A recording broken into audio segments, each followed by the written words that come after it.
What's up, my name is TechNobo here for Troubleshoot and welcome back to another video. In this quick video, I'll be showing you how to fix this DLL missing error that you could be receiving whenever you're trying to fire up a game or a program or do something specific on your computer. If you see this error, don't worry, nothing bad is happening. All that's gone wrong is that your computer's missing a specific DLL file or it's become corrupt or unreachable for some other reason. These files are needed as they contain bits of code that programs use. Without them, they can't function properly. And these DLL files are distributed by Microsoft themselves through official installers. So if you've come across a video telling you to download DLLs, you definitely shouldn't follow them. You should always get the official installer from the official source to get the DLLs in them. Anyways, with that warning out of the way, let's go ahead and download the installer to fix this error. I'll open up the link in a browser. You'll find it in the description down below.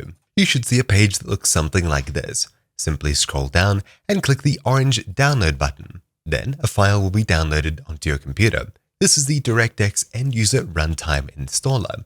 Click on it to open it up, and then click yes when prompted for admin. In this new window that's popped up, click I accept, next, uncheck the Bing bar, next, and then click next once again. The next two steps involve automatically downloading all different versions of DirectX and then automatically installing different versions of DirectX. Downloading files, of course, depends on your internet speed. Then the second step, installing components, depends on the speed of your computer, hard drives, etc. Then it's done. All you need to do is click finish.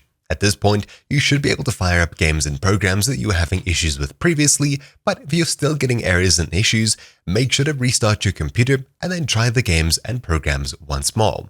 But anyways, that's about it for this video. Thank you all for watching. My name's been TechNobo here for Troubleshoot, and I'll see you all next time. Ciao!